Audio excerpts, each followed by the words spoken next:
Hello, I'm Joe, and Clockstoppers is actually pretty good. So, I had a really good time making the Recess Schools Out video, which, if you haven't seen it, dude, what are you doing? What kind of friend are you? Go watch that. Jeez. Goddamn rude ass. So anyway, as I was saying before I had to address the rude ones in the crowd, I really enjoyed making the Recess vid, so much so that it made me want to go through the crates of my childhood and see if there's anything else I wanted to rediscover and see if it still held up. One of the first movies I wanted to revisit was Clockstoppers because I thought this was so dope as a kid. You could stop time with a watch, like, say less. It made such an impact on me that this is legitimately one of the movie-going experiences I distinctly remember. My mom took me to go see it after choir practice. Yes, I was in the church choir. I cannot sing though. I don't know what happened, but just ain't got it in me anymore. I was so about this movie after seeing it that I'm pretty sure I got a yellow watch just because I wanted to hopefully mess around and do some clock stopping myself. Now, I went back to this one with tempered expectations because it's a kids movie from the year 2002. Yeah, we got Scooby-Doo, but we also got Snow Dogs.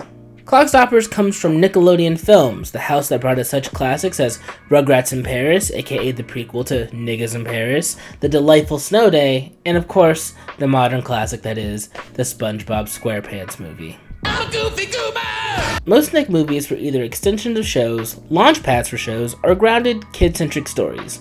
Clockstoppers was unique in that it was a genre-as-fuck movie, with a surprising amount of sci-fi heavyweights on the production team. You got Gale Ann Hurd producing, who did Alien, the first two Terminators, and Dante's Mother Effin' Peak. You also got Jonathan Frakes directing. Now, you may know him from killing it as Captain Riker in The Next Generation, or from the amazing Fact or Fiction memes. Who was the cowboy who confronted Johnny and Larry that night? But he was also crushing it behind the camera, having directed numerous episodes of Star Trek in the absolute banger that is Star Trek First Contact. Like, legit, there was a solid amount of talent assembled behind the camera for Clockstoppers. So I was pleasantly surprised when I revisited it and found that it actually held up, and like the title of the video says, it was actually pretty good. So now that you got a little bit of context for the movie, let's get into what it was even about. The movie opens with a disguised French steward bribing a stressed dad for his plane tickets after having snuck into an airport because in this world, 9/11 never happened. As he tries to board the plane, he is grabbed by invisible forces and yeeted into a van. From this ominous opening, we're introduced to Zak Gibbs whipping around town like he's Matt Hoffman or something. He's going to see his dad, a scientist at an unnamed university.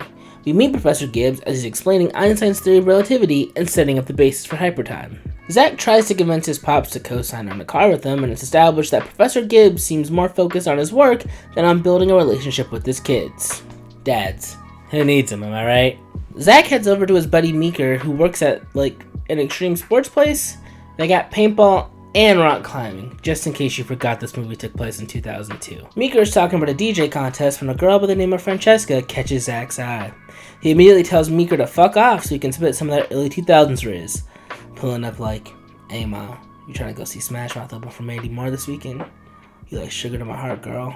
You know, I would definitely go see that concert. Also, RIP to Steve Harwell. He passed, like, as I was producing this. Thanks for all the bangers, man. You did good. Anyway, back to the clock stopping. So, Zak approaches Francesca and immediately gets curved and further showcases his BMX skills on his way home. Before he was a clock stopper, he was the BMX bandit. Zak continues to try and convince his father to help him get a car, and his dad is like, do your research, come with a hypothesis, solve for X. Imagine having a scientist for a dad. Imagine having a dad! Anyway, Zak's mom tries to convince Pops to connect with Zak and not get lost in the sauce of hypertime. He finishes up tweaking a watch and goes to talk to Zak. Mr. Gibbs goes to see Zak and holy shit, he rides BMX and plays guitar? How are you doing, like, the coolest things a kid could do in 02 and have no riz? Couldn't be me. Actually, that's a lie. That could very well be me. Professor Gibbs awkwardly tries to connect with Zak and totally fails because, again, it's 2002 and men don't know how to express their feelings. We return to the villains from the beginning of the film who are talking to none other than Dr. Kelso. I'm sure he has a proper name in this film. I will be referring to him as Dr. Kelso.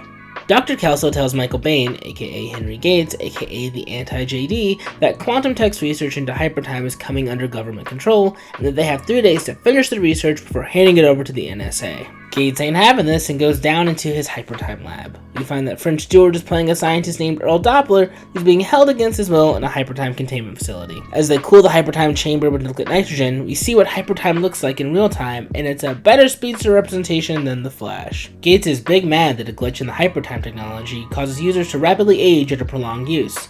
Doppler reveals he sent a prototype to his former teacher Dr. Gibbs, Zak's dad, in the hopes he could solve the glitch. So, Dr. Gibbs leaves for some nerd conference, and when Mama Gibbs is tossing some old stuff in the basement, Zak sees the watch and grabs it before heading off to school. Zak meets up with Meeker at school, where he's getting clowned on by some not you got served looking dudes, one of whom he's going to compete against at the DJ competition. The dudes begin to harass Francesca, who promptly curves them. Zak decides to go make a move before the dudes shove him into a trash can. Francesca sees what's happening and begins to soften towards Zak. Wait a minute. You're telling me that all I gotta do to pull a Venezuelan baddie is get tossed into a trash can?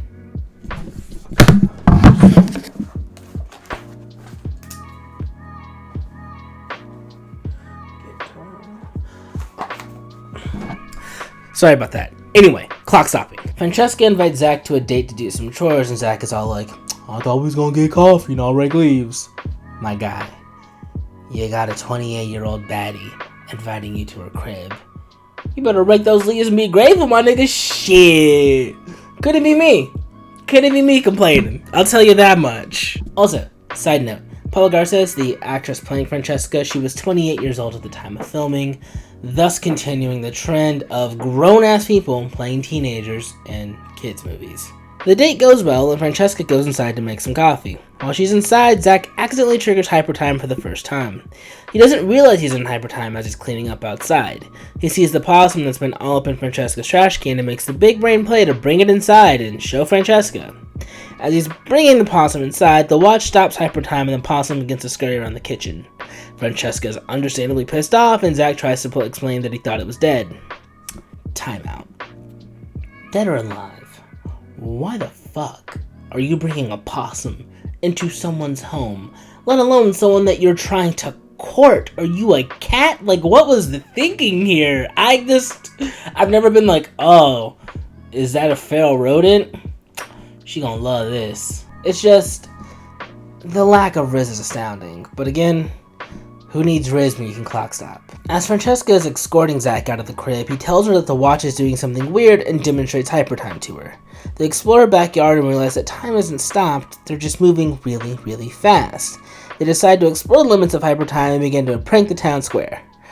Honestly, time vandalism is like a top 3 first date for me. I just really, really hope I can make that happen one day. After doing damage downtown, they go to the DJ contest to see Meeker and... Wait, hold up. Is that Funk Flex? Goddamn, Funk Flex is just chilling in Clockstoppers. Anyway, the You Got Served looking ass kid begins beating Meeker's ass on the ones and twos. This is a scene that turns every black person into Terrence Howard in movie 43. You're black, they're white, this ain't hockey! Seriously, I remember in the theater, my mom being so heated that this not some 41 looking ass dude was beating Meeker in a DJ contest. Having had enough secondhand embarrassment, Zak and Francesca enter hypertime and help Meeker win the crowd over. Now listen! That's called motherfucking bars, nigga! You know nothing about that! After the show, they explain to Meeker what happened before they drop him off. Zak and Francesca have a goodnight kiss, so obviously Zak is going home feeling like he's him. I mean, props to you, Zak. Like, you started at 0. You lost me at the possum, but you know what? Thank God for science, because you brought it back. Maybe that's the lesson of Clockstoppers. Science gets bitches. Anyway, back to Clockstopping. When Zak gets home, he finds QT Goon searching his crib. He's pulled into a van by Doppler, who wants the watch, and long story short, they get into a hypertime car chase that is actually quite fun. The chase ends with Zak crashing the van off a bridge and getting the watch wet, thus causing it to malfunction. Zak wakes up in a hospital bed with his family waiting, as well as some cops who want to know the why and how of launching a van off a bridge. Zak manages to briefly get the watch working and makes his escape. He goes to Francesca's crib like, hey ma, I got 5-0 after me. I actually had a little bit of money so I can get up out of here, you feel me? And Francesca's all like, how about I drive you instead? Truly, a great moment in City Boy history. They drive to the science conference where Zak's dad is at and realize that Gates' goons got him first. Not only that, but they see on TV that QT used their government connections to frame Zak and Doppler as dangerous criminals. As they try to figure out their next move, Doppler kidnaps them with the dumpster truck on some real Max Keeble shit. Francesca kicks Doppler in the face as he tries to take the watch, and then they reverse kidnap him. While holding Doppler hostage, they learn the truth about hypertime, quantum technologies, and why Gates kidnapped his dad. Doppler reluctantly agrees to help them break into QT and rescue Zak's father. Their first order of business is fixing the watch, so they go to the science conference and sell a bunch of stuff to get it up and running again. Their next step is building their arsenal. This is a kids movie, so they can't exactly just grab some AR-15s and get all American on everybody's asses. Instead, the movie's clever trick is to go back to Meeker's paintball shop and fill paintballs with liquid nitrogen. Gates' team is also armed with nitrogen guns because they slow the molecules down of anyone in hypertime. Armed with the power of time, nitrogen, and Blink-182, they make their way to QT headquarters. They manage to sneak in through the vents, but Doppler bitches out before they go into the main facility. A real French Stewart-ass move, if you ask me. I don't even know French Stewart. Loved him in Third Rock from the Sun. And Inspector Gadget 2. Maybe we should watch Inspector Gadget 2. I'm not watching Inspector Gadget 2. Anyway, clock stopping. Once they get inside, they trigger a hypertime breach and get into a shootout with the hypertime guards. Zak even gets in a little bike foo. Consider this my official petition for more movies to have bike foo. Zak eventually makes it to an elevator, but is taken out when the door opens. He's taken to the hypertime chamber where his dad is currently being held. Zak's dad is initially mad because he's like, bro, the only reason I'm working for these dudes is because they said they wouldn't hurt you. And you just pulled up, you just gave yourself to them? Like, what the hell, dude? I thought I raised you better than this. I thought you were my son. Zak comes up with a plan that involves him going 8 gates, but like, with time. It's basically some exhibit-ass logic where Zak's like, I heard you like hypertime, so I'm gonna go into hypertime while I'm in hypertime. He's going so fast his molecules can phase through matter. He eventually escapes the hypertime chamber and starts to distract the guards. They bring him down eventually, but not before his pops has managed to rig a makeshift bomb that destroys the hypertime containment chamber. With nothing left, Gates is straight up about to murder Francesca, Zak, and his pops, but then Doppler's bitch ass shows up to save the day. You don't get credit for like showing up at the very end. Like, you know what I mean? I guess it has to be a moment, but like, you did bitch out, Doppler. I just want you to know you bitched out. Anyway, back to clock stopping. I don't know why, I just like using the word clock stopping. The NSA come through and arrest all the QT goons and confiscate the watches. Before they leave, Doppler decides to use the experimental anti-aging device he was building for Gates. They get home where it's revealed that Doppler was de-aged to teenage status and Zak got the car he wanted the whole time. Everybody's happy. Zak is speeding in the whip, and before a cop can make chase, he goes into hypertime, and with that, the movie's over. So now that you know what the movie's about, let's talk about why it low-key bangs. Well, there are some plot holes and leaps in logic here and there to surprisingly sound sci-fi movie. The core gimmick is really neat, and they do a good job of making it visually interesting. The clock stopping sequences are fun across the board, and I know they definitely sparked my imagination as a kiddo.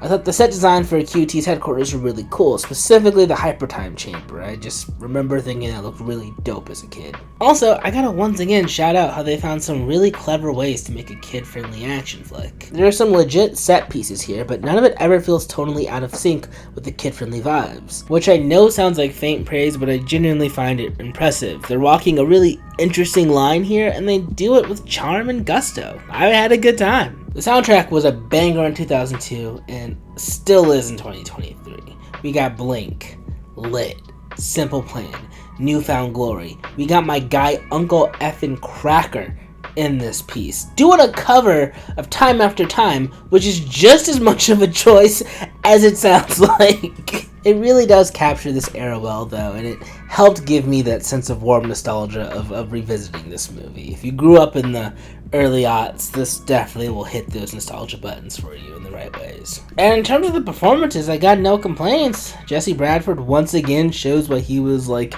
the essential every teen in the late 90s, early 2000s. Paula Garces was great as Francesca, and French Stewart, you know, he did his role well as like the quirky comic relief who kind of knows what's going on. If I had any complaint, it's that they had my guy, Meeker, on the poster, but he's only in it for like 3 scenes. I really went into this as a kid like, oh, Black Boy's getting in the Clockstopping too. Nah. Just basically lets him break into the paintball store, hooks him up with some paintballs. I mean, they got cameras, so my nigga's probably gonna lose his job. But I mean, other than that, like, Meeker was great. Like, sure, he was only in 3 scenes, but one of those scenes had Funk Flex. New York City, you listen to me. If you're near a convenience store right now, any type of 24-hour store, go into the store right now and put your hand in the cash register for no reason. Overall, this is a solid 3 out of 5 for me. I don't know if you can tell yet, but this is a whole channel dedicated to 3 out of 5s. You don't believe me? Go watch Sudhod Final Mix, because we don't just talk about 3 out of 5s here. We occasionally make them. So, would I recommend Clockstoppers? That depends. Based on my YouTube analytics, I have an audience. It's mainly based of people around my age, mid-20s to mid-30s. So if this was one that you watched as a kid, I highly recommend revisiting it, because I know it's going to give you those nostalgia goggles, and it's like, it's just nice going back to that time period. It's 2002 as fuck in the most delightful way. If you are in that age range and you hadn't seen Clockstoppers as a youngin', my follow-up question would be, do you have kids? Because if so, I definitely think this is a solid pick for family movie night. There's enough action and gags to keep the youngins entertained, and I think that you too will benefit from just the warm 2002-ness of it all. Also, the effects aged really well, so I don't think you're gonna have like any complaints from the kiddos. Like, why does it look like that? It looks pretty good, all things considered. So, yeah, watch Clockstoppers. It's on Amazon Prime and Paramount Plus. It's a fun time. If you like just like a quaint little 90-minute sci-fi action comedy, it works. It's like, another thing about it, like, it's managing a lot of tones, and it more or less nails what it's trying to do. And that's all you can really ask for, right? So with that, I'm done. I got no more Clockstopping to talk about. If you dug this, we got other videos just like it. You can watch my first one on the Jurassic Park sequels being actually pretty good. You can also go check out the video I released 2 weeks ago on Recess School's Out, another banger. That's a kids movie, but yeah, like, that one's legit, like, your sleep, like, you should watch that. It's just good. It's funny. But if you dug this or those, please give it a like, subscribe, drop a comment, maybe tell me a movie you'd want me to talk about. So anyway, as always, I'm Joe, a huge experience wonder.